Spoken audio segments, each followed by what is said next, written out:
My body is basically like 75% dairy. She wants to crawl up inside his cheeks, force ghosting himself like Obi-Wan Kenobi. I will kill you with my bare hands. I want to sell baseball gloves to teenagers. Cringe until my skin is inside out. I just got stuck in a flash flood. What happens if a straight werewolf imprints gay? Not to flex on you or anything. Vampires be fucking. Get on out of here. Gay dreams about kissing Bella. Do vampires masturbate? I've always wanted my own Clifford. Threatening to be shiny in front of humans. They're gonna start calling me Dog Jesus. What about foreplay? Anyone watching this who identifies as a furry, keep it outside. Punch with the surface. Her stupid baseball husband makes my teeth want to fall out of my head. My boy is trying to motorboat. Your Mormonism is showing. Fuck you, Renee. Everyone, grow up. I'm team threesome. I feel like a fool. This close inside my ear. This has pots. Are we all collectively going insane? Shiny, glittery, stupid piece of shit. This is a horror book. Hello, dear friends. Earlier this year, I found out that I never actually had read The Hunger Games as a kid. I thought I had the memories, but it turns out I'd been lying to myself for 20-something years. So I decided to figure out what other popular series I gaslit myself into believing I had read as a child. And lo and behold, the embarrassment I felt when I realized that I had hallucinated reading Twilight. This one is especially hard for me because if you know me, you know that there are a few things that live at the very core of my being, and Twilight is one of those things. I have seen the first movie probably 70,000 times. I can recite it line by line. I have a Twilight tattoo, which I'll probably show you when we get to the relevant point in the books. And also, equally embarrassing, just like I had read A Ballad of Songbirds and Snakes when it came out, because I assumed I had read The Hunger Games, I also read Midnight Sun in 2020 when it came out, assuming I'd already read the rest of the books. So I come here to you, humble and low, to read my favorite books for the very first time. And I wanted to read them now because early October is the 20-year anniversary of the initial release. So if you'll please sit back and relax and join me as I embark on this very exciting journey. Oh, and I think this should be obvious, but this is going to be a full spoiler video. So if you've never read the books or seen the movies, now is your time to run away. Otherwise, lock in. Also, I've amassed a collection of like 10 Twilight shirts over the years. Did not buy them for this video. Actually, this is the only one I bought for this video. Everything else I already owned. This, Will You Be My Spider Monkey? This one I bought for this. So this is what I'm starting out in. And you'll see the rest as we go. Hello? Hello? Can anybody hear my voice? Anybody out there? Anybody hears me? Please respond. I'm about to start Twilight. Finally. I'm about to start. I was supposed to start 2 hours ago, actually. But the book has just been sitting on my bed and I've just been staring at the book because I'm scared. These movies are such a giant part of my soul and my brain, and I'm scared. But I have to do it. I'm gonna do it. I'm gonna do it. I'm gonna do it. Okay, let's go do it.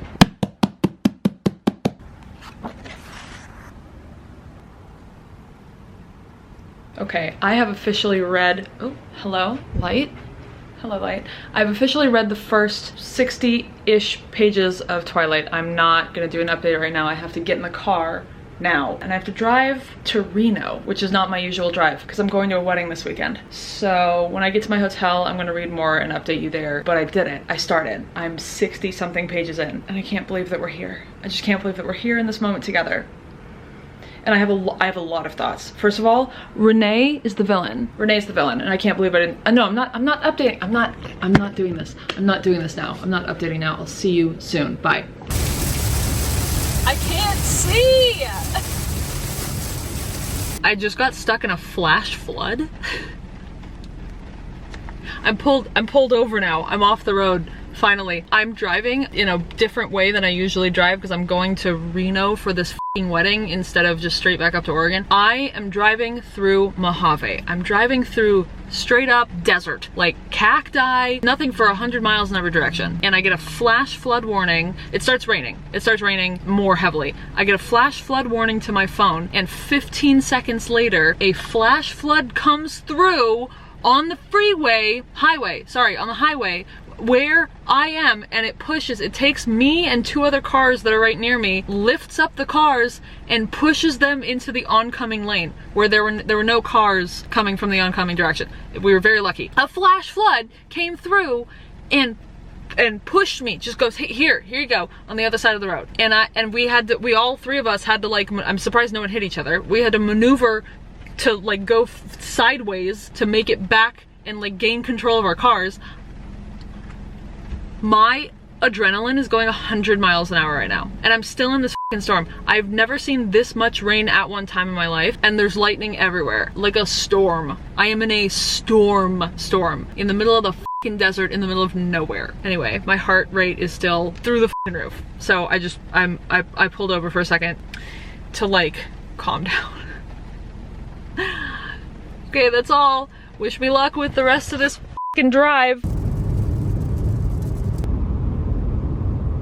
Okay, I told you I would give you a hotel room update. Excuse anything incorrect looking in this clip or sounding. I don't have my microphone with me. I don't have a light with me. So I'm just trying to use the ambient light. Ambient? Ambient.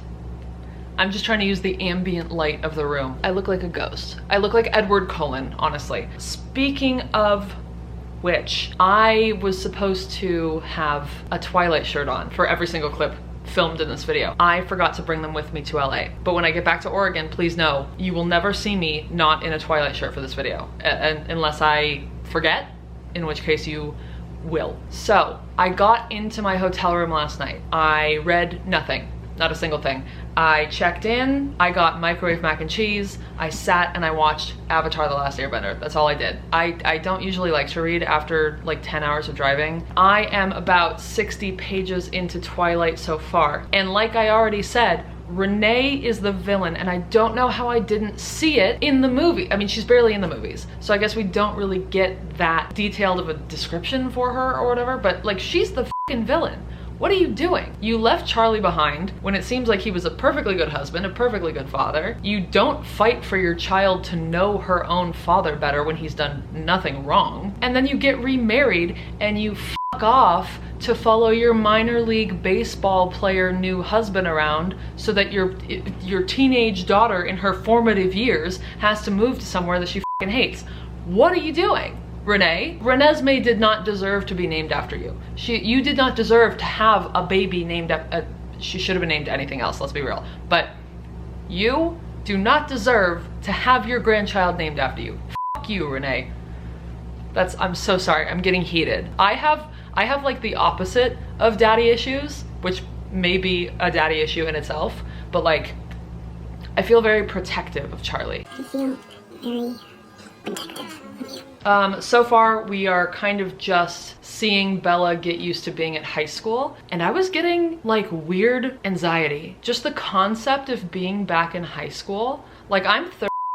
The concept, the idea of being back in a high school makes my teeth want to fall out of my head. I cannot fathom the thought of carrying a backpack, of having homework, of carrying textbooks, of going to class and dealing with high school in general. That is so awful to me. What an awful thought. I hated high school. I hated high school so deeply.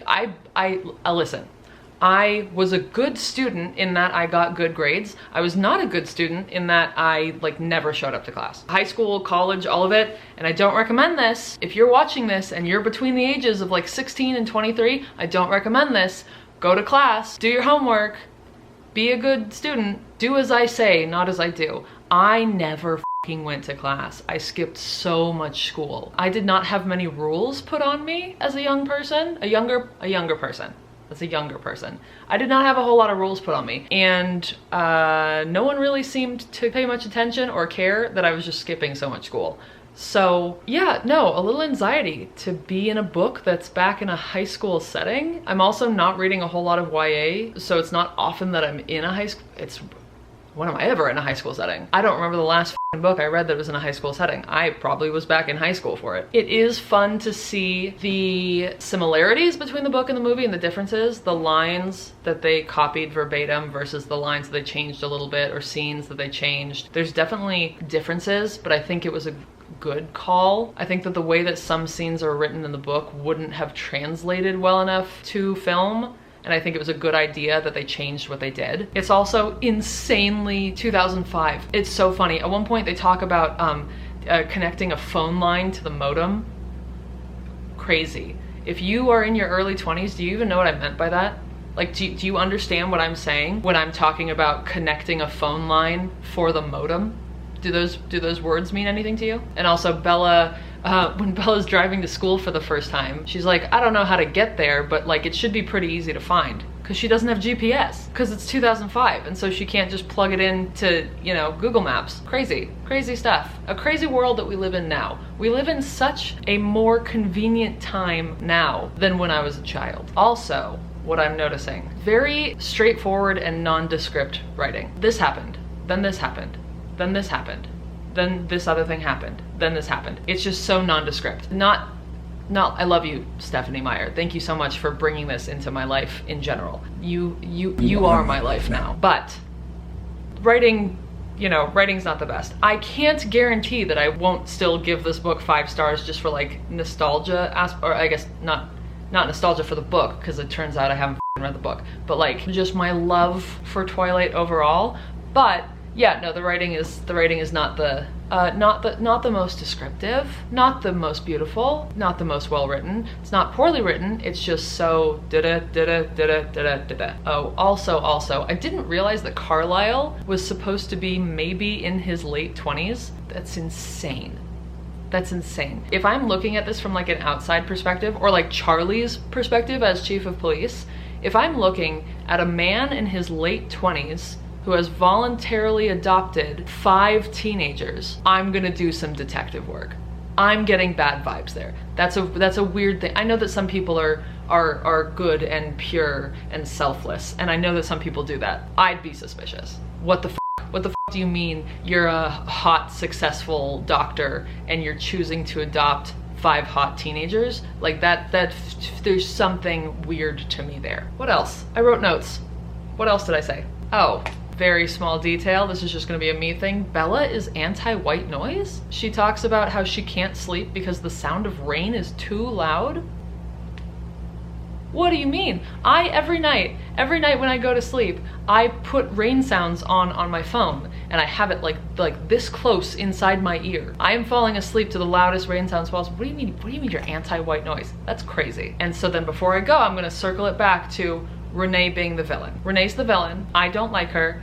I'm not a fan. I think you're irresponsible. I think you don't deserve to have a child named after you. And I think that's it. I think that's all I have for you now. I'm only 60 pages in. I've been editing photos and videos for the hotels in Belize that I worked with while I was there. So I've been doing a lot of like my actual job, so I haven't been able to read so much, but hopefully after this wedding, oh right, I'm also checking out of the hotel in about 5 minutes to go to my Airbnb, to then go tonight to the wedding welcoming dinner thing, and then tomorrow's the wedding. Sunday I get to drive 11 and a half more hours, or 12, like 11 and a half to 12 hours. Then I'll be home, hopefully be able to finish all the work for Belize, and hopefully be able to actually put a real dent in this book so I can fly through the last 4 books. I'm supposed to get all 4 of these finished in like a relatively short period of time for me as a slow reader. Wish me luck.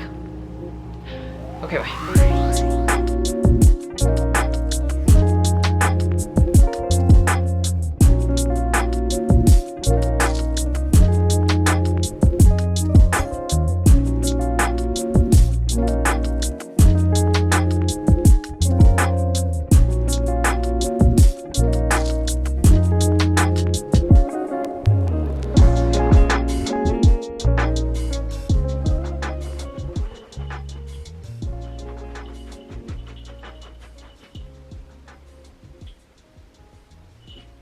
Okay, now we can start. So I'm back from the wedding. I did the 12-hour drive in 1 day. I don't recommend it. I'm back home with my Twilight shirts, so you can actually see them in action now. I decided this is my first book shirt. Kind of boring, kind of basic, but it is the first book. Since I got back, I have read from That Was the First Night I Dreamt of Edward Cullen to The Lion Fell in Love with the Lamb scene. First of all, this is a horror book. Bella gets to Forks and is immediately bombarded with teenage boys romantically harassing her day in and day out. Could you imagine being surrounded by teenage boys who won't leave you alone? This is a f***ing horror book. And we don't even get the how you liken to rain, girl line from Mike Newton, suspect number 1. I didn't realize that that was a Catherine Hardwicke original. Edward is a gaslighter and a love bomber, which we already kind of knew, but it's way more apparent in the books than it is in the movies. This dude's mood swings are crazy. I know there's discourse about Edward being kind of sketchy and like borderline abusive. I didn't get that from the movies so much, but before they're even actually friends, he's literally pulling her by the jacket and forcing her into his car, even after she says, "Let me go." And when he realizes that she's gonna try and run away, he says, "I'll just drag you back." It's concerning. Whenever I've been asked if I'm team Edward or team Jacob, I've always said that I'm team threesome, but it seems like there's a chance that the books are gonna convert me just to full team Jacob. Oh, I need to change my battery already? What the hell? Okay, we're back. Where was I? Team threesome, right? I'm going to do a little bit of armchair diagnosing. Hi. So armchair diagnosing. I think Bella has dysautonomia. She is clumsy as shit, and she says things like, "I sat up and my head spun for a minute as the blood flowed downward." This bitch has POTS. She can't sit up in bed without her blood going all crazy. She's got dysautonomia. She also has much more functioning thought processes in the book than in the movie, or at least we can understand the processes better because we're in her head. Instead of just sitting in her room doing a Bing search for the word vampire, she goes on a walk through like this beautiful old growth forest, trying to get her head straight. She's thinking through all of the evidence that she's seen about Edward being supernatural. She's thinking through her feelings about them and how she knows they're not like normal. We get a lot more of her being a real person with real thoughts. Edward's his coming out scene is also way different. She doesn't drag him into the woods behind the school. They're in the car after he whips the Volvo and saves her from all the group of shitty dudes, and he seems relieved more than anything. And like in the book, he seems like a jilted theater kid. He's all dramatic and pissy. Say it out loud. Like that's so much drama. They're in the Volvo. He just seems relieved. He seems happy that she knows and he can finally talk about it. What else? Oh, we also find out that Emmett has run into 2 different people who smell as potent to him as Bella does to Edward, and he ate them. Emmett ate his Bella. It is difficult to stay enmeshed in the book when I'm seeing the movie run through my mind as we're going. I know this first movie like the back of my fucking hand, so it's actually impossible for me to just read this and blank everything out. I'm hoping that's a little bit better in the next 3 books, because I haven't seen those movies nearly as many times. But for right now, I have a full movie just going off in my head. So where am I at now? I just got through the when the lion fall. Oh, when we do the lion and the lamb scene. Hold on. So when we do the what a stupid lamb, what a sick masochistic lion scene, the book gets horny. Page 276. His face drifted to the side, his nose skimming against my collarbone. He came to rest with the side of his face pressed tenderly against my chest. My boy is trying to motorboat. He's got his whole face in her titties. And then he starts talking about other hungers, and he basically tells her, "I'm a virgin and I have never been horny even once in my life until I smelled your hair." And I know for a fact we do not get this horny this early on in the movies. Absolutely not. Okay, I wrote down a little list of differences between the book and the movie so far for these first 285-ish pages. Claire de Lune happens in a totally different scene. We're not in his bedroom. We haven't been to his house yet. It just happens in the car. And he goes, "Oh, you know Debussy?" And you know, of course she's not like other girls, so of course she knows Debussy. Of course she knows Claire de Lune. Okay, who the f is Lauren? That's one of my notes here. Who the f is Lauren? I don't know her. Jessica suddenly has a bitchy sidekick who's like fully up Bella's ass. Who the f is Lauren? Also, Jacob has sisters in the book. Not that big of a deal. I'm just so used to him being an only child that it was so weird to hear, "Oh yeah, you're twin sisters." They have a different first kiss. And also, we don't get the, "This is the skin of a killer, Bella. This is the skin of a killer." We don't get the line. Another Catherine Hardwicke original. I can't believe it. 2 of the best lines in the movies are only in the movies. That's crazy. And I think that's it. I think that's all I have. Oh wait, no. I think Angela is gay.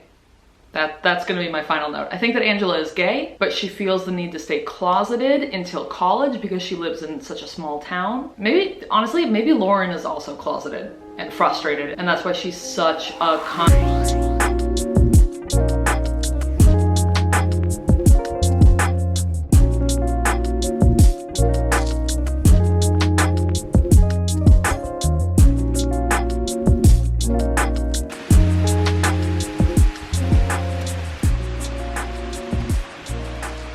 It's raining! Finally. Okay, I've read through the next 100 pages and I'm having such a good time. I mean, like, I know that this is not the best book. I know it's not the most well-written book. To see the beginnings of the movie that takes up such a huge part of my brain and my heart, it feels really good. So now I've read through the baseball scene and the evil, sexy vampires are about to come through. I've read through page 374 and I need to get something out of the way first. I'm gonna go down what might be a little bit of a sensitive path. Let's talk about the religion of it all, because Miss Stephanie Meyer, your Mormonism is showing. There is a lot of emphasis on Bella not making it any harder on him, and we already know that the whole vampire thing is a metaphor for premarital sex, temptation, sin, etc. Which means that in a lot of ways, the onus is being put on Bella to not tempt Edward into sinning, into biting her, into premarital sex. Which leans into the whole strict gender roles and women must dress modestly and 45 other things that I could mention here. And it says a lot about Meyer's point of view that the good vampires are the ones who rise above the bloodlust, aka the natural urges and desires of their current forms in order to be abstinent from blood. And the vampires who do what natural vampire instinct tells them to do, they're bad. They're the evil ones. Sex is a base human instinct. I'm not saying that it has to be present all the time. Asexuals, you are valid, you are welcome here, you are seen, you are loved. But sex is a base human instinct, and we are being beaten over the fucking head with the sex and drinking blood parallels. I just really wasn't expecting the book to be so explicitly religious, because that's really not present at all in the movies, or it's not, I mean, it is, but it's a lot less explicit than it is in the book so far. Okay, now that that's out of the way, I honestly wish that I had tandem read Twilight and Midnight Sun. I think I need to do that at some point in the future. Finally, I got to the indecent long khaki skirt scene, and I so wish I remembered what Edward's actual thoughts were in that moment. Also, yeah, again, Bella has dysautonomia. She literally has syncope in this last chapter. She's got orthostatic hypotension. This girl faints when she stands up to kiss Edward. She's got fucking POTS. She's got postural orthostatic tachycardia syndrome. I would put fucking money on it. Carlisle is not doing his job. Carlisle, you are a doctor, and you've been a doctor for hundreds of years, and you can't tell that this girl has a dysautonomic condition. Do better?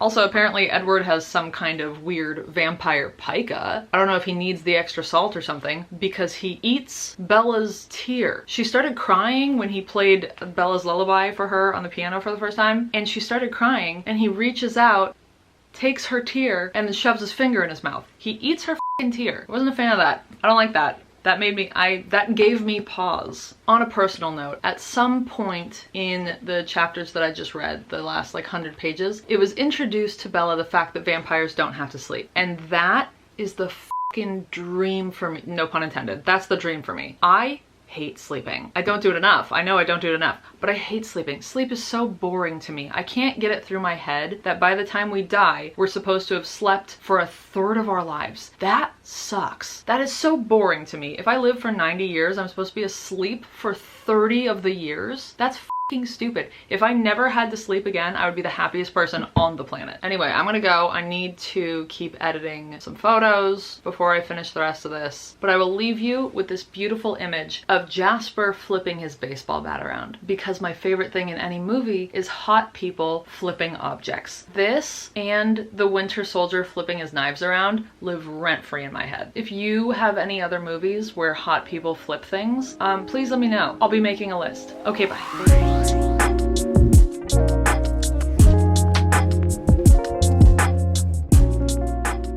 Well, I feel like a fool. I feel like a fool. And if you can't tell why yet, I'm gonna come closer to the camera in a minute. I got this thick ass glitter face paint. Can you see it? It's everywhere. I got this thick ass glitter face paint and I was gonna go to the house that they use for the exterior shots in Twilight for the Cullen house, it's here in Portland. So I got the glitter face paint. I was gonna go film this clip in front of the Cullen house and I was not paying attention to anything. My ADHD kicked in pretty hard apparently, because I didn't realize that by the time I was ready to go, the sun had set, which ruins the whole point because I was supposed to go, you know, stand there in front of the Cullen house glittering in the sun, and I am not doing this again tomorrow. So I guess I just need you to use your imaginations and pretend like I'm standing in front of the Cullen house while I talk at you looking like this. Should I be Rosalie for Halloween? Should I be Rosalie Cullen for Halloween? Rosalie Hale, sorry. Should I be Rosalie Hale for Halloween? I could be Alice if I get a wig. This is ridiculous. Anyway, I finished Twilight, and so I'm gonna talk to you about it while I look like this. I finished Twilight. I belong in the books now. Shiny, glittery, stupid piece of shit. I finished it finally. Oh my god, I'm now a person who has read Twilight. I'm officially a person who has read Twilight. Thank fucking god. I no longer feel like such a fraud. Okay, so what happened in the last 100-ish pages? I have noticed that the Cullens act, the vampires. I've noticed that the vampires act more like real people in the book. In the movies, they all kind of have the vibes of like aliens who are wearing human skin suits for the first time ever. They seem younger and more emotional here, which is great because it means that we get more of their personalities. I hate the part in the book and the movies, all of it. I hate the part in Twilight where Bella has to intentionally hurt Charlie by telling him all of the same shit that fucking Renee said when she left him. He's never done anything wrong a day in his life. He deserves to be happy and loved and told that he's perfect. And it was really hard to read it on paper, even though I've seen it in the movie 4,000 times. We do get a really sweet moment with Jasper that I wish that they kept in the movie, where he basically reassures Bella that she is worth fighting for. And we also get Alice's backstory, which we definitely did not get in the movies, or at least not the first movie. It's been a while since I've seen the rest of them, but I'm pretty sure that they never go into the fact that Alice had been living in an asylum as a human. The whole ballet studio fight scene is definitely better in the movie, but I think that just comes from it being an action scene, so it's gonna feel more intense that we're seeing it with our eyeballs instead of seeing it. We're seeing the actions with our eyeballs instead of seeing the words about the actions with our eyeballs. And also in the book, I didn't get to hear Robert Pattinson's sweet, sweet crooning, singing nonsense as Bella fades the fuck out. And I am bringing it back to fuck you, Renee. She came to the hospital for Bella, but she leaves the second she wakes up because Phil is supposed to call soon. What the fuck? Why did you even come here? Leave. Get out of here. Leave us alone. What else? Oh, one thing that I'm glad did not get translated to the movies is all the breath smelling.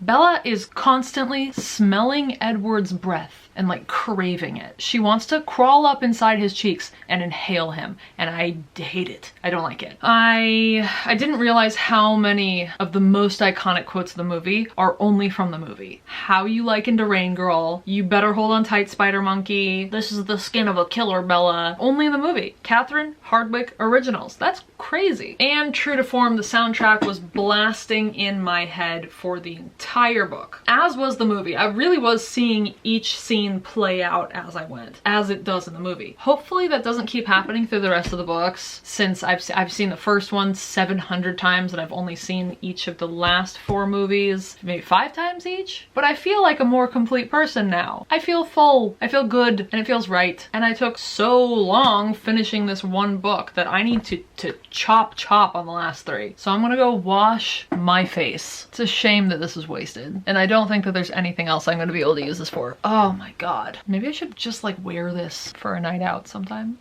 Maybe I really should be one of the Cullens for Halloween. This is a shame to waste. This is fun, actually. Okay, I'm gonna go. I need to wash my face and go to sleep.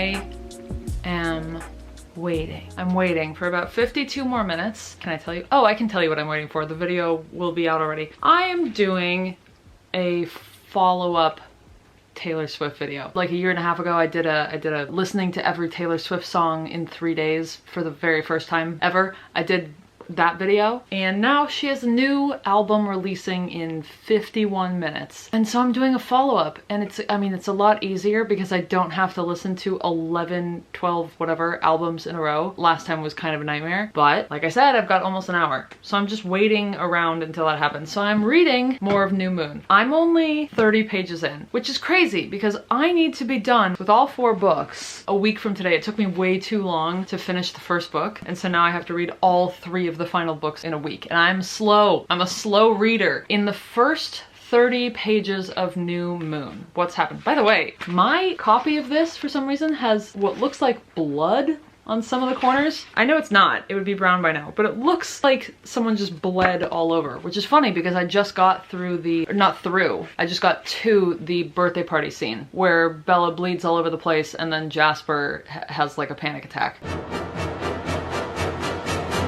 Basically, this book opens up with Bella reacting exactly how I react to birthdays. I have a fear of death and the passage of time. I fear the passage of time. I don't like it. I'm not a fan. I don't believe in it. And Bella's reacting just like I do. And because of that, it makes me feel if I was in this situation, I also would choose vampirism so fast. I want to be young and at my peak hot forever. Of course, obviously that's what I want to do. I want to live forever. I want to see the end of the earth. But one area I don't agree with Bella in is in the book, a little different from the movies. In the book, she gets a job. She has a part-time job at Mike Newton's parents' sporting goods store. What?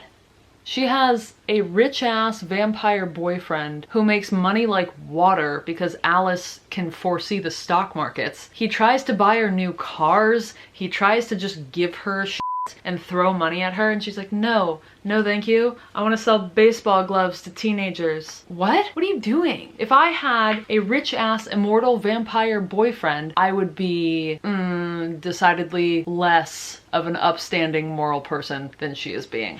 We also have Edward being super f***ing dramatic. We have the first of the Romeo and Juliet talks where Edward is like, ugh, I love it. I'm so jealous. I'm so jealous that humans can commit suicide so easily. Ugh, I would love to be able to off myself that easily. Not much happens in the first 30 pages. Oh, Emmett and Rosalie were in Africa, and I swear to God, if Emmett was hunting lions, I'll kill him. I don't care how strong he is, I will kill him myself. That's all we have so far. It's only been 30 pages, so I'm gonna get as much as I can done in the next 45 minutes, and then I'm gonna listen to another Taylor Swift album. And if it's not been made clear enough already, I'm not a Taylor Swift girl. No judgment on anyone who is. She's just not for me. But I've done the one video, I have to do the follow-up. I heard this one's only like 45 minutes though. This is way easier than 72 hours of Taylor Swift. So I'll see you on the other side.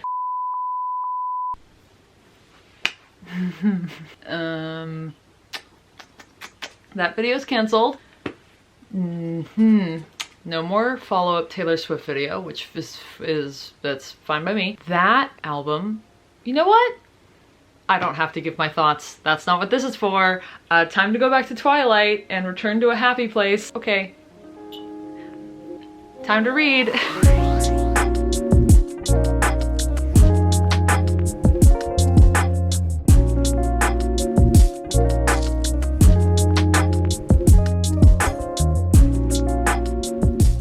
Okay, so now I've read through page 341 of New Moon. I am wearing a wolf shirt. I have another shirt to change into for the second half of the book, but I know that this first half of the book was gonna be almost entirely wolfy. Oh my God, that spider is huge.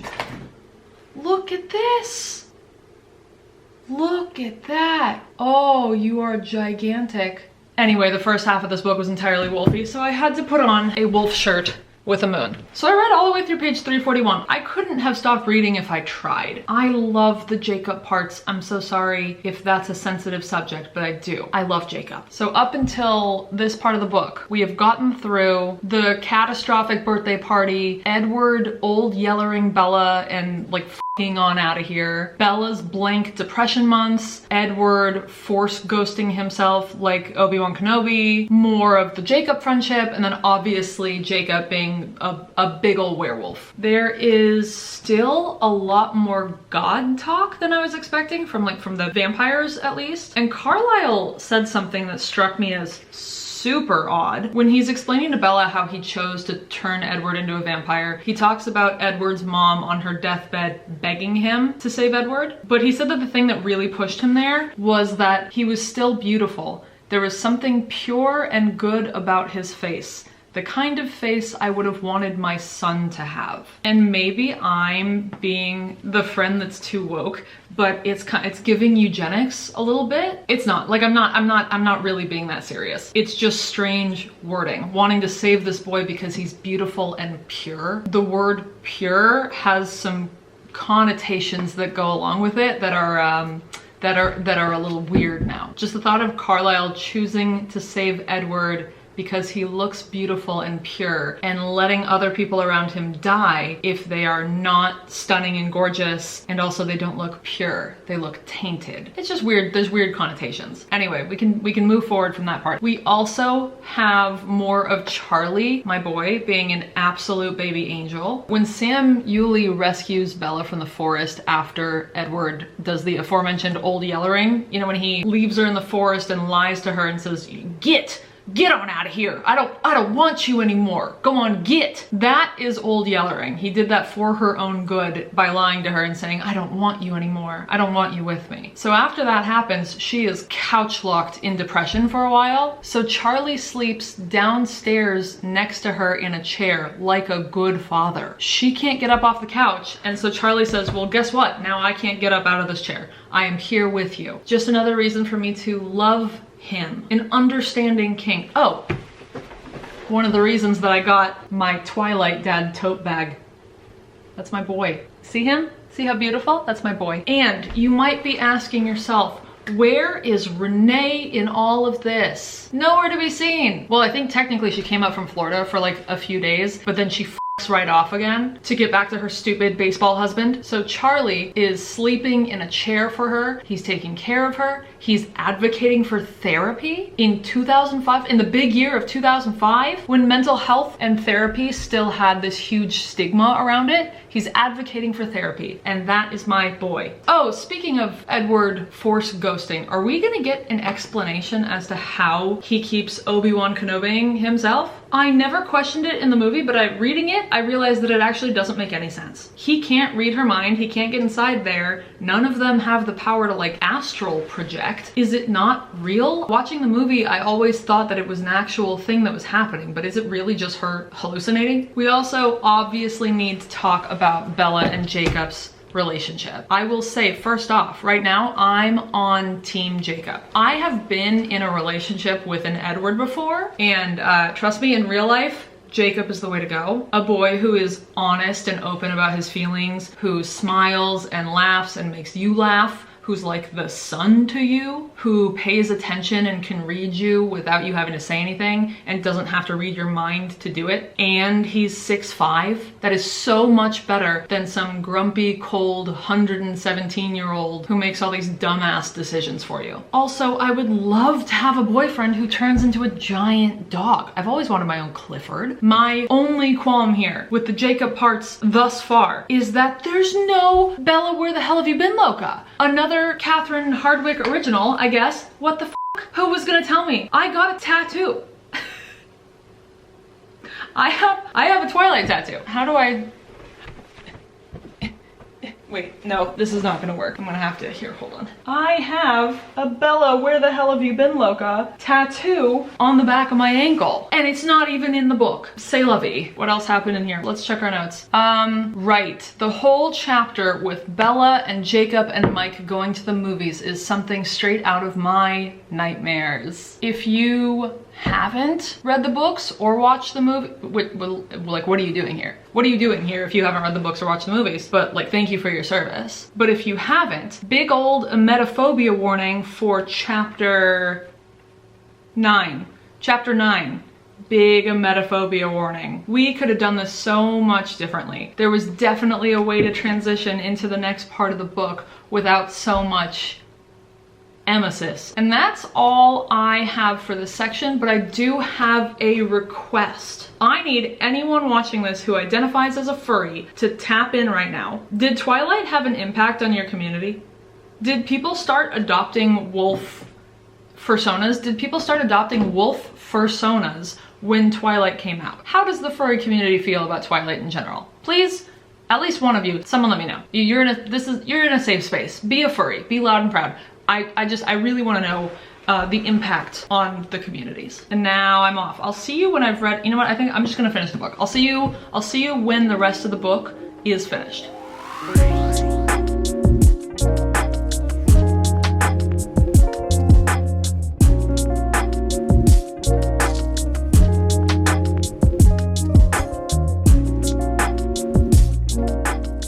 Hello, my dear friends. It's a few days later. I'm taking longer to read this book than I'm supposed to, but we are done. We are done. Oh, so much dog here. We're done, which means we're officially halfway there. And I'm certain this video is too long already, so I apologize if you don't want that. I am honestly shocked at how much Stephenie Meyer fit into the last 200 pages of this book. This book has everything. Bella engaging in self-harm in order to hallucinate Edward's Force Ghost. Edward threatening to be shiny in front of humans in order to Romeo and Juliet style off himself. Immortal vampires in Italy living my literal dream life. Charlie and Carlisle both coming through as the daddies that they are. Two perfect men, and I don't say that lightly. Oh, and I got this shirt in Italy, in Montepulciano, which is a hill city that is near Volterra, when I was over in Italy a few years ago. Not to flex on you or anything, but I was in the general vicinity of where they shot New Moon. I don't even think I have a whole lot to say about the end of this book, actually. We kind of flew through everything so fast. I do have to say that Stephenie Meyer did not do her airplane math correctly, because no way did it take Bella and Alice 3 full days to fly from Forks to Italy, pick up Edward, and then fly back to Forks. And I did the math. Hold on. Driving from Forks to Seattle is like 3 hours. The flight from Seattle to JFK, where they have their layover, that's 5.5 hours. Flight time JFK to Florence is just under 9 hours. Driving from Florence to Volterra should be like 1 hour 20, but we're gonna cut that in half because of the way that Alice drives. Double that to account for the travel home is roughly 36 hours. I will add 2 hours onto that for layovers, even though it won't, they said they were having to sprint to make their connection, so they don't need it, but I'll add 2 hours to be fair. 38 hours. And the Volturi absolutely did not keep them underground for an additional 34 hours. If they were efficient enough, which they were, I know Alice was being an efficient bitch during this whole thing, they could have been there and back in a day and a half.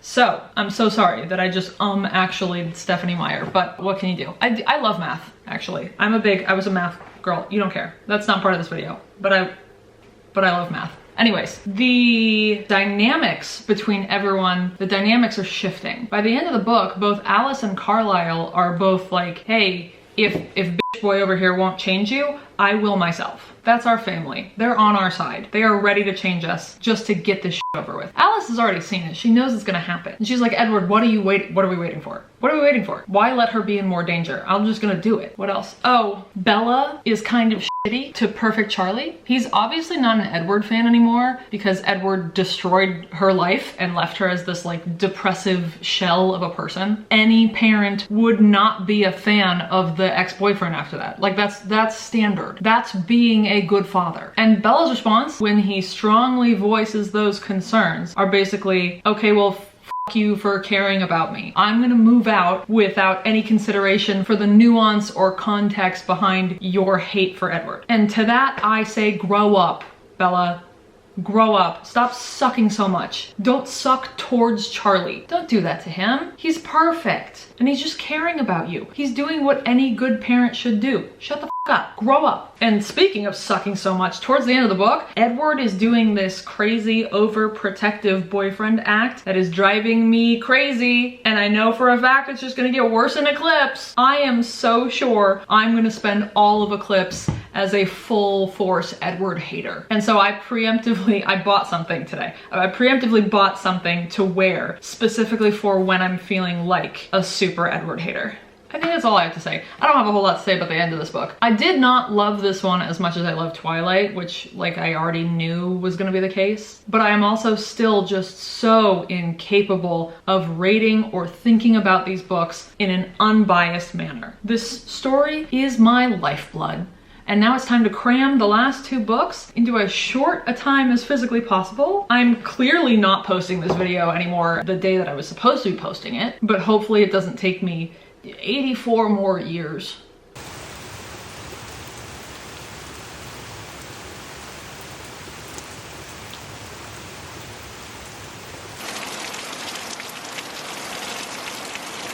Guess what? Guess what? I was right. Read my shirt. Read my ass. I was right. I'm an Edward hater. Team Jacob, by the way, if you couldn't read that. If Edward has no haters, I'm fucking dead. I'm an Edward hater. And it didn't even take, I mean, I'm 200 something pages in. It didn't even take that long. It took about 0.5 seconds into the fucking book. I'm an Edward anti, all right? I know that word. I'm young at heart. Anyway, Edward is my enemy. I'm big pissed. I'm big mad. I'm actually so pissed at Edward that the pissed offness phased and I got pissed at Charlie for a second. I was gonna say I should calm down before I do my little notes here, but reading the notes are just gonna make me more riled up, so I'm not gonna try and contain it right now. I hate this man right now, and I'm only 200 pages in. Let's get into my reasons, my well thought out reasons, my well fleshed out I hate Edward list, shall we? His ass is acting like her legal guardian. It's out of the question for you to be around a werewolf unprotected, Bella. And then she tries to fight back for like a teensy-weensy little second. And she's like, I'm not gonna follow your rules. I'm gonna see Jacob. And he goes, well, then I'll have to stop you. Edward, I will kill you with my bare hands. It's like this for the entire first 200 pages of the book. And I really hope it doesn't go on for that much longer because good Lord, I need this part to be over. He doesn't ask her how she feels about all this. He doesn't try to have a conversation with her that might enable her to be her own capable advocate. He just tells her what she is and isn't allowed to do. And what does that smell like to you? To me, that smells like abuse. That's an emotionally abusive boyfriend. And she just puts up with it. Bella, I beg you, stand the up. You're a grown woman. Legally, you're 18. You're an adult woman. Stand up. At one point, he physically disables her truck so that she can't leave the house. And for 1/2 of a second, it seems like she's gonna get rightfully angry at him, like he deserves. But then she just sighs and opens her window and allows him to pop in and fucking watch her sleep. Get up. If any man disables your car so that you can't leave, that's abuse. Edward can go f himself. He also has started outright lying to her. He doesn't tell her that Victoria's back in the area to kill her. Jacob gets pissed enough for the both of them and says it's better for her to be frightened than lied to. She's tougher than you think, and she's been through worse. Team Jacob. Yeah, it's better to be frightened than lied to. Absolutely. Also, if there's a threat to your mortal being, you need to be aware. She can't really do anything to protect herself, but it's always better to be aware of your fucking surroundings. Edward continues to make dumb-ass decision after dumb-ass decision, and it continually puts her in way more danger than the werewolves ever have. So back to the Charlie of it all. I had been angry at this fucking idiot for 200 whole pages, and then Charlie comes through and rubs me the exact wrong way at the exact right time. I was already extra pissed off because I was thinking about all the emotional weight that Bella has to pull by herself for all the men in her life. Edward fucks off for 7 months and he comes back. Bella has to forgive him immediately. Jacob says that he'd rather her die than turn into a vampire. Bella has to forgive him right away. Bella cooks all of Charlie's meals for him and cleans and does his laundry. I'm so sorry. Charlie, I love you. You're giving me the fucking ick. You're giving me the ick. You're a man in his mid-40s and you don't know how to make pasta. You don't know how to wash your own sheets. Grow up. Everyone.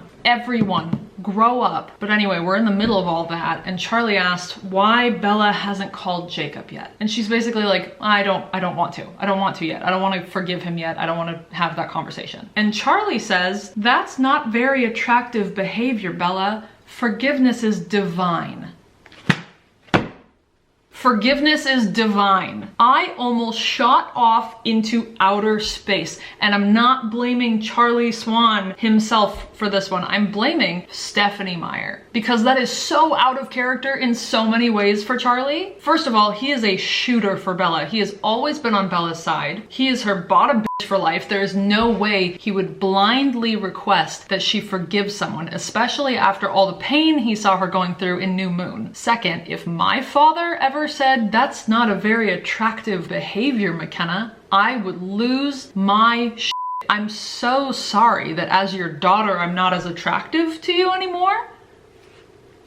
Also, forgiveness is divine? Miss Meyer, are you trying to bullshit me that Charlie Swan is a religious man? Is that really what you're trying to do? Charlie is not a religious man, and if I heard the word divine coming out of his mouth and I was Bella, I would think he had been brainwashed or bitten by a parasite or caught up in a cult. I literally stopped short while reading because it was so out of character for Charlie. It didn't make any f***ing sense coming from his mouth.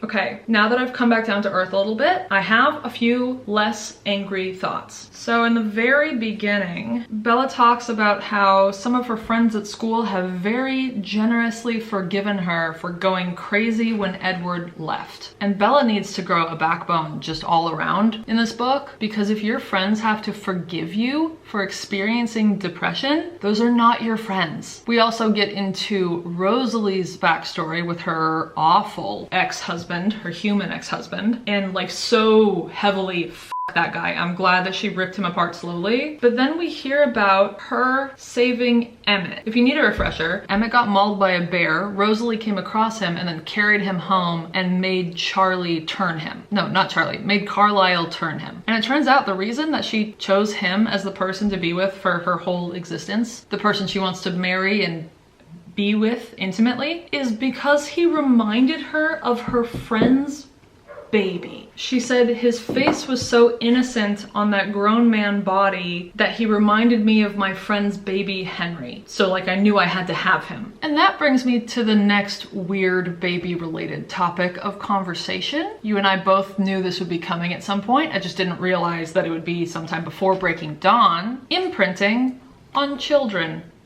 Imprinting on children. In Eclipse, someone else in Jacob's pack has already imprinted on a baby. Renesmee was not the first baby partner. They try, where was it? They try to gloss over it by saying there's nothing romantic about it at all. Not for Quill, not now. Quill will be the best, kindest big brother any kid ever had. And when she's older and needs a friend, he'll be more understanding, trustworthy, and reliable than anyone else she knows. And then, when she's grown up, they'll be as happy as Emily and Sam. And of course, it's not forced. The 2-year-old is going to be able to choose on her own volition when she's grown up, but why would she not pick him? Because it'll be like he's specially designed for her. And if you're not picking up on this yet, they're saying that eventually this 2-year-old child will be his lover, even though for 16 to 18 years, he was her brother. Are we all collectively going insane? That's grooming. She's gonna grow up with the best, kindest big brother, and then later they're gonna fuck.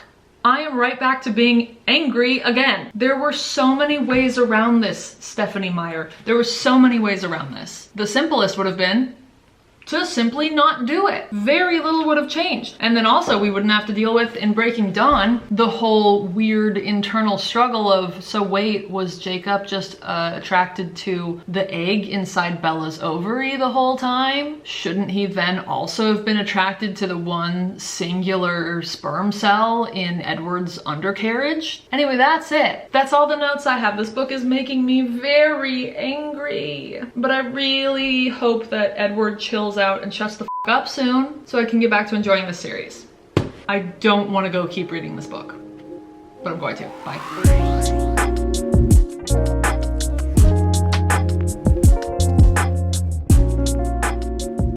I have now read through page 460, where Bella finally agrees to marry Edward so they can have sex and bite each other and not have either of those things lead to the eternal damnation of their souls. I don't have anything really important to talk about. This has always been my least favorite movie, so I'm not surprised that it's my least favorite book so far. Book, movie, both of them just seem pretty unmemorable to me. So I'm just gonna go over the stupid little bullet points that I made while I was taking notes while reading. So the coolest part of this book, by far, was when Billy Black was telling the stories of his ancestors when they were at the bonfire on the reservation. They used to be basically astral projection warriors. They would leave their bodies behind and fight their enemies with their spirits, which is sick. And that is what wound up leading them to be able to get all wolfy. And if there's anything I want now, it's a prequel movie about the pack ancestors. What is my next stupid little bullet point? Bella is studying for finals, knowing full well that her actual plan is marry Edward, become a vampire, be immortal, don't go to college. Who are you studying for?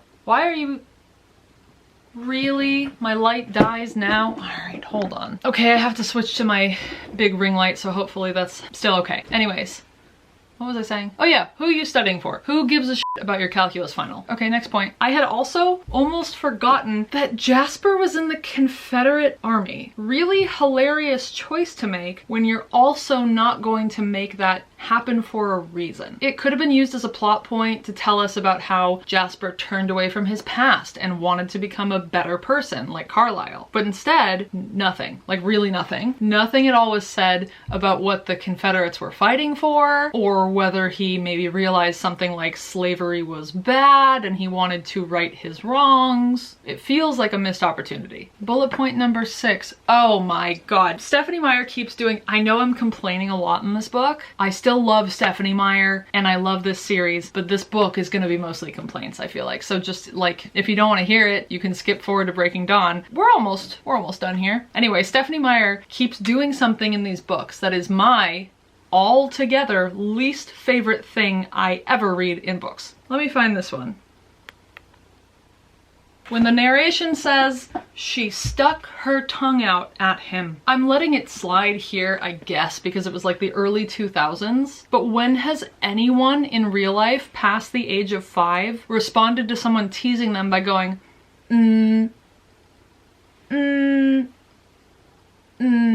like that? It's not a thing. It's not a thing. I feel maybe unearned rage in my gut anytime I read that in a book. And it's usually YA books, which I guess makes sense, but it should be saved for like middle grade maybe, because teenagers are not going around going, this is not happening. So anytime I read the phrase, she stuck her tongue out at him, I can't say what I want to do, but I want to take drastic measures. And, you know, I do hope you'll forgive me for all of the rage going on in this section of the video specifically, for this book specifically, but I am once again bringing it back around to Renee. Fuck Renee.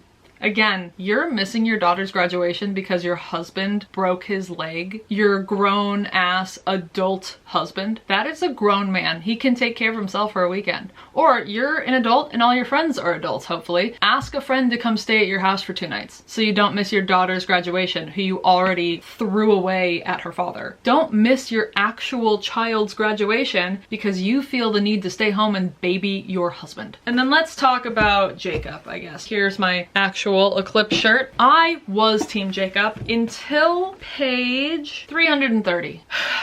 I love that he's open and honest about his feelings and that he never wants to lie to her. Those are all great traits. But I am so glad that Bella punched him in the fucking face because he kissed her when she didn't want him to, and he kept kissing her when she clearly didn't want him to. As your, let's see, serious note here for a second, as your probably older internet sister, I am here to tell you, if anyone tries to kiss you when you don't want them to, especially when you've already said no out loud, do not hesitate to punch them in the face. I had to do this in a similar situation and it felt awesome. He deserved it and it was the right thing to do. And you will not break your hand like Bella did because you won't be punching a werewolf, hopefully. And for educational purposes, hold your fist like this, thumb outside. If you put your thumb inside to punch someone, you will break your thumb. Keep it outside punch with the surface or your knuckles. And that's for educational purposes, so please no one demonetize me. I am not advocating for violence unless it's warranted. And now let's talk about Edward again, I guess. He's backed off a whole lot from where we were at in the beginning of the book, so now he's violently less aggravating to deal with. And yet, he has dickmatized this girl to the fucking moon before she's ever even had a taste. She is literally begging him, saying, please fuck me, bribing him with anything that she has, letting him pay for her to go to Dartmouth, which is hilarious. And he says no, not only because he believes it'd be dangerous for her, but also because, ding ding ding, you guessed it, sex before marriage is a sin, and he wants to save her soul. But before he even brings up the marriage part, all he's talked about is how dangerous it would be for her.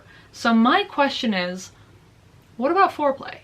Well, my camera battery died right when I said the word foreplay. I don't know what omen that's supposed to be. So anyways, sex is dangerous for a vampire and a human to do together. So what about foreplay? Whatever happened to teenagers doing some good old-fashioned dry humping? Why can't they blast each other into the sun? Or would his stone vampire fingers like rip her canal out of her body? I'm just saying, if the danger part was the only part that he cared about, there are ways around this. There are things that you could be doing in the meantime. But he winds up telling her that he's trying to protect her virtue, and that the vast majority of people in the world believe that there are some rules that need to be followed regarding sex. And let me just say, holy shit. I've never read something so violently, desperately unsexy as a vampire pulling out the sex before marriage is a sin talk. Every girl in earshot is the Sahara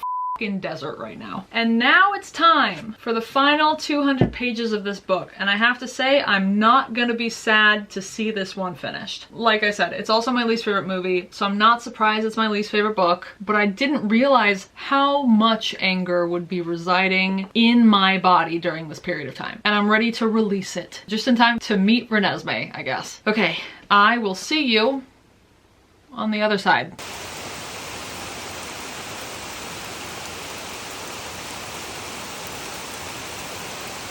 Okay, I have finished the— oh, whoops, let me go change.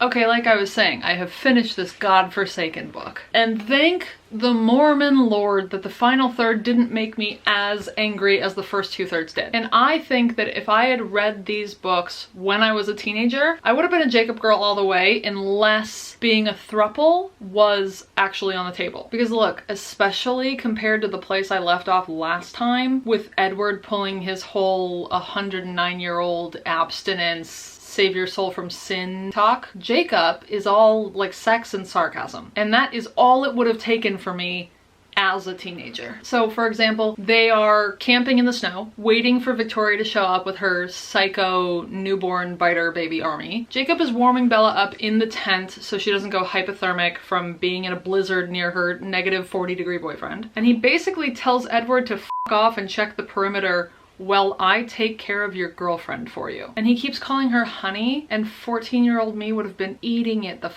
up. She's knocking out from warmth and stress, and he says, that's right, honey, go to sleep. And then Edward catches him fantasizing about her in his thoughts, and then Jacob starts teasing him, basically being like, you know, she still could pick me, considering she and I could get down and dirty without me f***ing killing her. 13, 14-year-old me would have been picking up those vibes. Even young me knew about the yearning. All versions of me have loved a yearnful man. Meanwhile, Edward in that same tent tells Bella that all of his best nights have been since he met her. And like, I know that that's supposed to be romantic, but I'm not 18 anymore. At my big age, if a dude said that to me, I'm thinking he's a bit of a loser. You've been alive for more than 100 years. You better have some good stories to tell. You better have had some fun times. If anyone comes to me looking to be a partner, you better come with a storied past. I'm not looking to fix your situation or create all your good times for you. You also need to bring fun to the table. I want you to have good times. I want me to have good times. And I also want us to have good times together. But come to me with stories. I also wish, we're still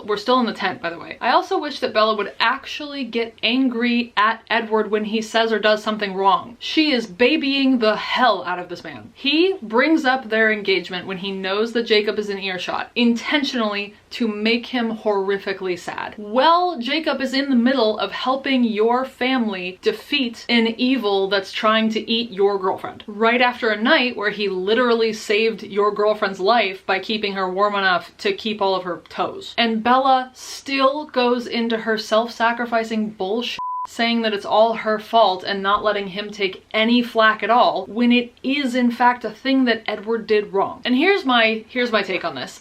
Edward has so clearly never had a girlfriend before. And straight boys who have never had a girlfriend are dangerous animals. They're idiots. And this doesn't count just for straight boys that have never had a girlfriend before. It's good for anyone to understand when they've made a mistake so that they can correct the situation and make sure they're not making the same mistakes into the future. I have more big sister advice. Just like you don't fake an orgasm because it doesn't allow for growth and it teaches them the wrong thing, don't pull your metaphorical punches when a partner does something objectively bad. Do not gloss over it and say, oh no baby, it's fine, it's okay, you didn't do anything wrong. Don't lie to them about it. It does not allow people to learn what the right and wrong thing to do is, in general or with your own personal boundaries. And I think that's gonna wrap up this book for me.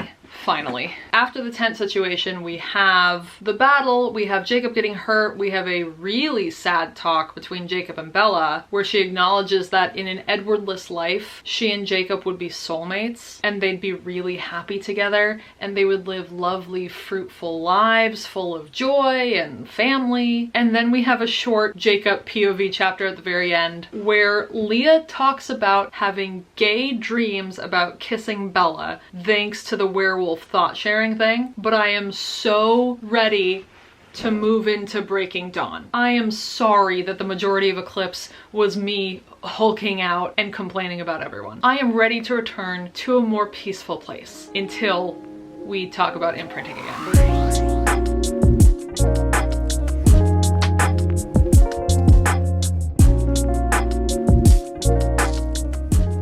So I had a lot of stuff that I was is that way too bright? No.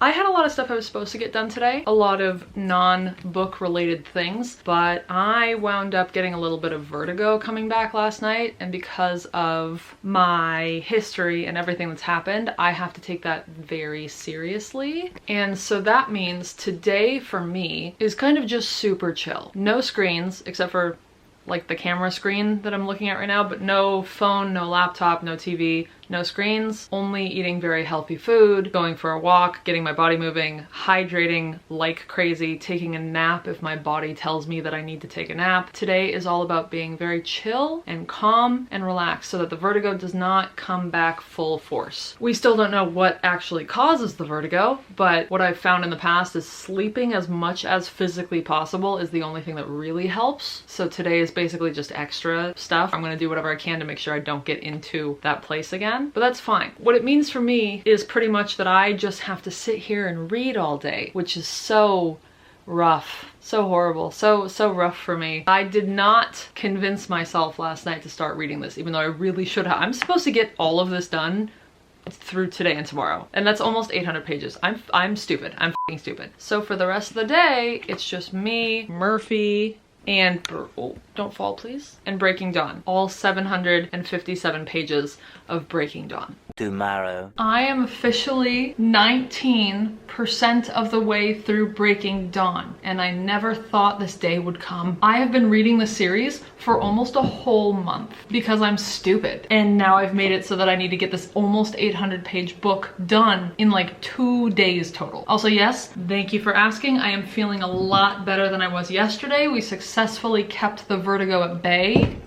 Cross your fingers. Also, I am wearing a shirt with a bear on it, but it says barely alive, because by the end of page 145, I know we're gonna get into the place where Bella is barely alive. So it's not actually a Twilight shirt, but I thought I thought it fit. Let it slide. So I was not expecting us to fly through some of this so quickly. I think because the movie got split up into 2 parts, I was expecting us to take more time to get to the place that we stopped at, but I'm only 145 pages in and we're already married, honeymooned, knocked up, and heading home. And first off, in the very opening pages, I want to circle back around to Bella not wanting Edward to buy her cars or spend any money on her at all. Hi, Luna. Luna wanted to say... You okay? Luna wanted to say hi. No, she doesn't. Just kidding. All right, goodbye. So Bella doesn't want Edward to buy her cars or spend money on her. Girl, give him to me. Give him to me. I'll take him. Let me try. She is driving around in a made-up Mercedes with missile-proof siding and a ring you could see from fucking space, and she's worried about what other people will think. Give me the car. Give me the ring. I'll pawn them and open a wildlife reserve in Tanzania, and I will never come back. No one will ever see me again. I won't have to worry about what people think about me. No one's gonna see me again, except for the lovely folks in Tanzania. I'll adopt so many dogs that they're gonna start calling me Dog Jesus. I would be so good at having extraordinary amounts of wealth. Also, this book has me Googling so many things I never thought I'd be Googling. How do vampires get boners if they don't have blood? What happens if a vampire's girlfriend is on her period? If someone is pregnant when they become a vampire, what happens to the baby? And if she's immediately postpartum like Bella, why would she not keep her postpartum tummy? Do vampires masturbate? All things I never imagined in my life I would be Googling. It also had me making a mental list of what I would miss if I got turned into a vampire. And my list of human things that I would miss pretty much just came down to crying and dairy. I love crying. A good cry feels so good.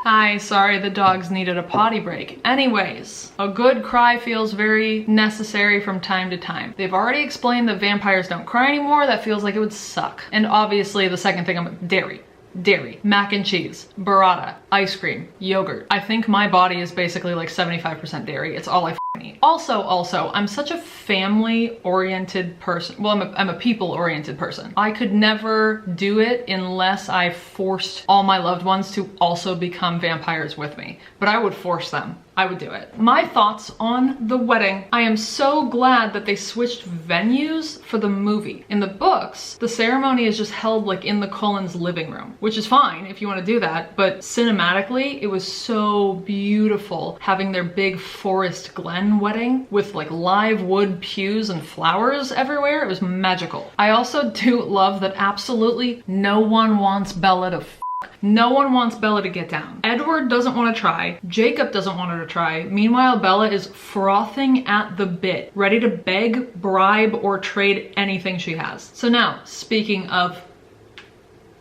let's talk about the honeymoon. Now, Edward, Jacob, I'm on Team Carlisle. Let's talk about a man who bought his wife an island, a whole island. Team Carlisle all the way. An island is a very practical gift. I would make a lot of use out of that gift, just in case anyone was thinking about buying me an island.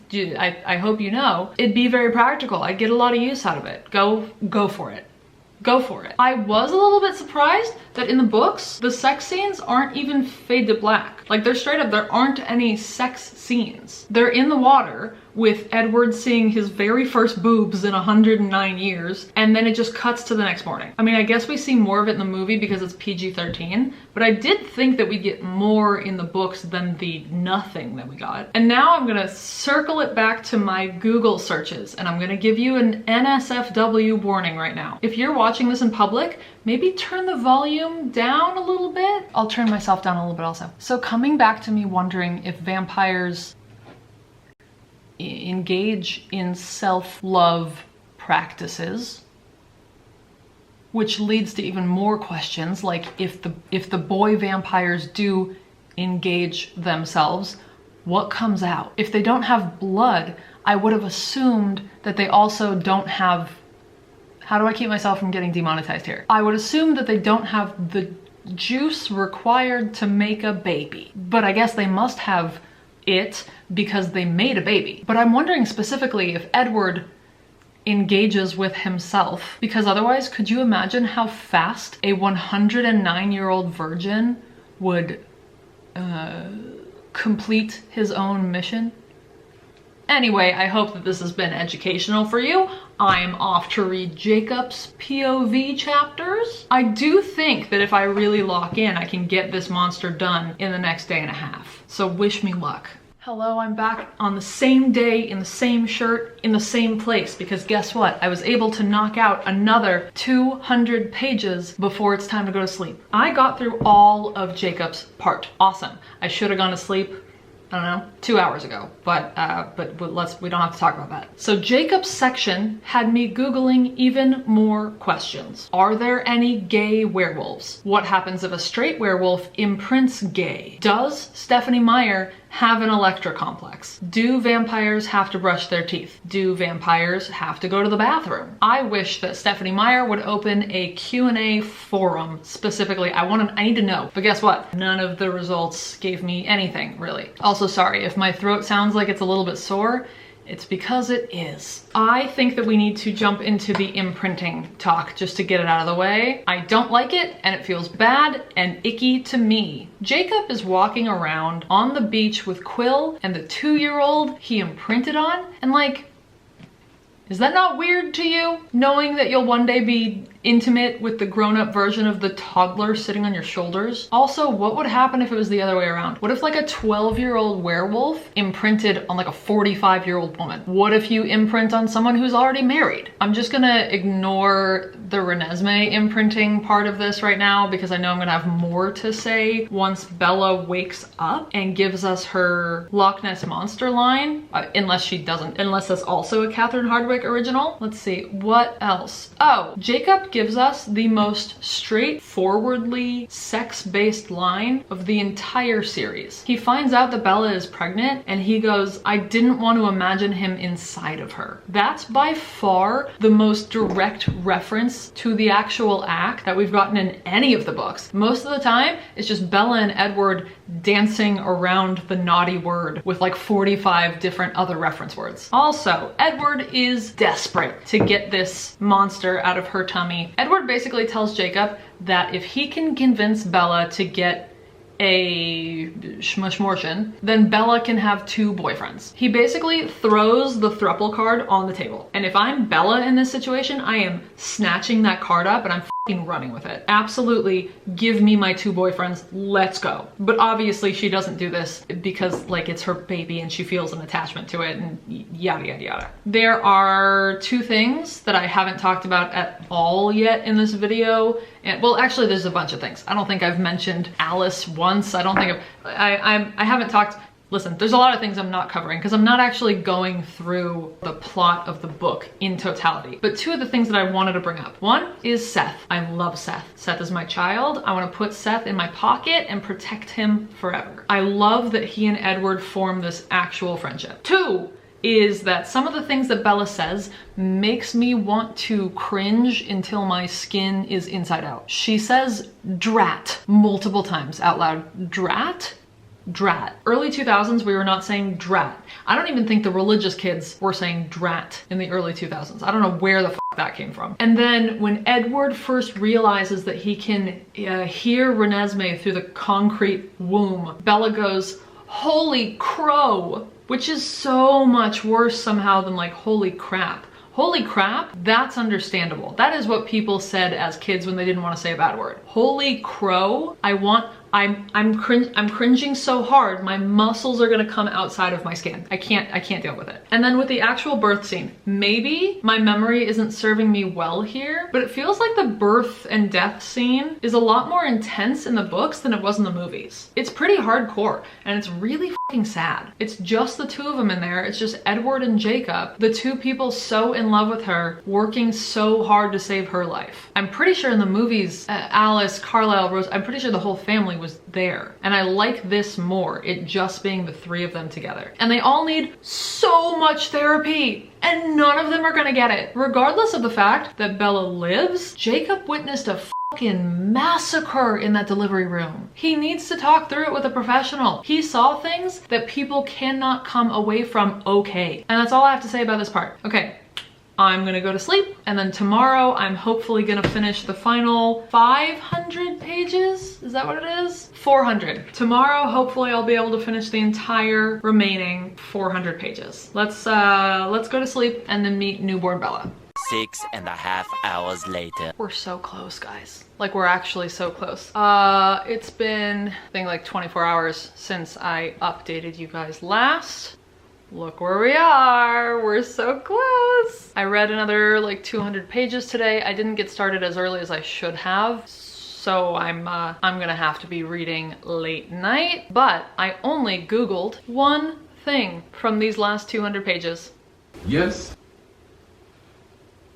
Yes. Alexa is here with me. Anyway, I only Googled one thing from these last 200 pages, and that was, what is a vampire's refractory period? And once again, I was disappointed by the internet. But that was the only thing I Googled, because things have been moving way too fucking fast for me to ponder anything. Pages 367 to 571 are basically just come out of the coma, hunt, Renesmee, prepare for battle. I would like to become a vampire for many reasons, some of which I've already listed, but the two that came to mind during this chunk of book were so that all of my health problems would go away, and because Bella turning appealed so hard to the burnt out, formerly gifted child in me, immediately getting showered with praise for being so strong and so fast and so controlled. It sounds great. Oh, and third, as always, is not needing to sleep. Please give that to me. Once again, I hate sleeping. I hate sleeping is boring. Oh, this is my shirt. This is my shirt for the final rounds of the final book. Edward Cullen. We're back around on the Edward train, I guess, since Jacob belongs to Renesmee. Speaking of the imprinting, I'm gonna bring it back around. Are we saying that Jacob had actually this whole time been feeling the pull towards the egg that one day would become Renesmee? Is that really what we're saying? Because like I said, that should also mean that Jacob feels a pull towards one of Edward's individual swimmers. Also, Renesmee theoretically should be able to have a baby in the future. She has blood, her heart beats, yada yada yada, she's half human. And Jacob can have a baby, so theoretically, they will be having a baby together one day. And that baby will be half human, a quarter werewolf, and a quarter vampire, right? And that's the sequel we need, because what the f happens there? What else? Oh, we learned that in the Cullen household, the vampires be fucking all the time. Bella questioned it, and Edward was basically like, hey, girl, you're only here during the day, implying that all night, every night, the rest of them are just going to town. Which begs the question, they can all hear each other, right? They all have supernatural hearing. They can hear each other from like a mile away. Are they all just f***ing and listening to each other f*** at the same time? I need to know the logistics. Do they all run into different parts of the forest and they only f*** in the forest? Do they get to take turns inside the house? Do they have to sign up on a sheet? Like, what are we doing? Because there's no way they're all just f***ing in the house at the same time and hearing each other. Oh, and I should have said, the vampires be f***ing everyone except for Edward. He basically said to Bella, yeah, I am the best musician in the house and I know 400 languages because that's what my virgin ass was doing while everyone else was getting it in. I'm also thrilled that Jacob went off book and looped Charlie in on certain things, but the movie handled this way better. I do love the scene when Jacob shows up at Charlie's house and just starts stripping all of his clothes off, and Charlie just stands there looking like flabbergasted going, put your clothes back on, Jacob. So I left off with everyone freaking out about the Volturi, and they just got Alice's note saying that she's leaving. I was supposed to have finished this whole book by the end of today, but it's like 11 p.m. now, so I'm probably just, to get it over with, I'm probably just gonna be up until like 4 a.m. finishing the book. I am keeping real vampire hours tonight. Okay, I'll see you when it's over. 3:28 a.m. Oh my god, I did it. I did it. I did it. I finished the whole series. I finished the whole series. If I look tired, it's because it is in fact 4:15 in the morning. I finished the book, which means I finished the whole series. And it only took a month. Hold on, let's fix my hair. Is that better? Let's pretend that I'm totally well rested right now. It took a month because I took my sweet ass time with the fourth the first book. I took my sweet ass time with the first book because I was very busy, and so it took me like 2 weeks to finish that. Then like a week for New Moon, 4 days for Eclipse, 2.5 days for Breaking Dawn. This behemoth.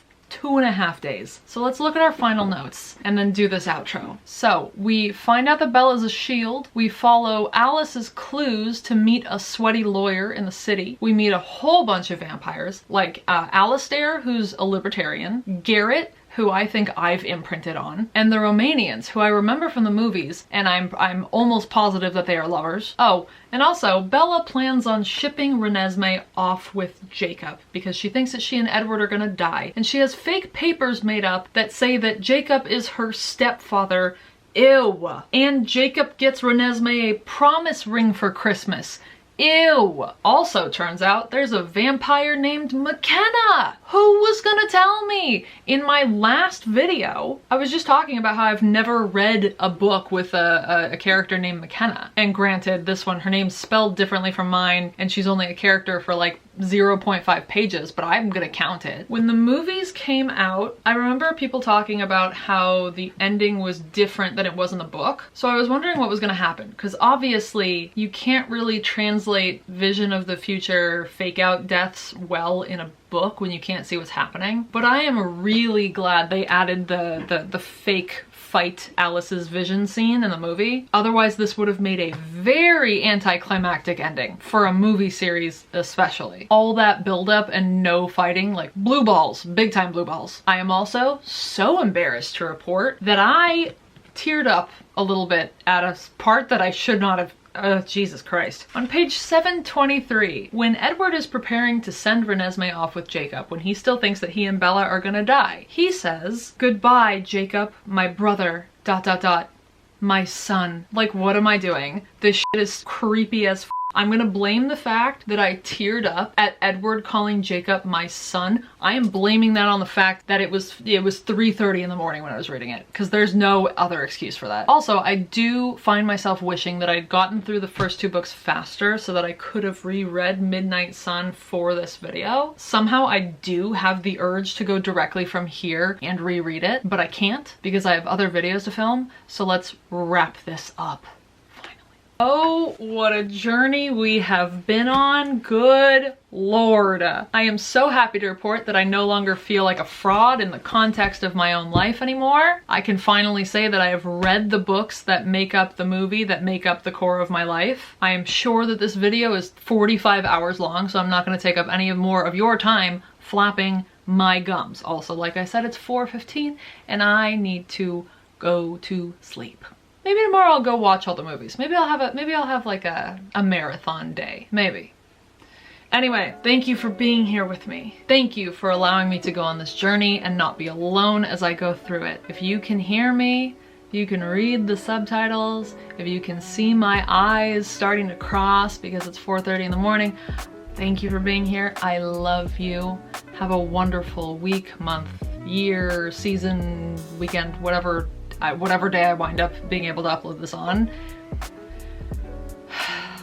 That's all. Love you. Bye.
I want a boyfriend dog that I can ride around. Well, I want a giant dog that I can ride like a horse. That doesn't. I want a boyfriend who can turn into a giant dog. That's what I'll say. This 109-year-old undead bitch. Edward. Team Jacob. Editing McKenna. Zoom in on that. Maybe don't zoom in. Those are boobs. That's inappropriate.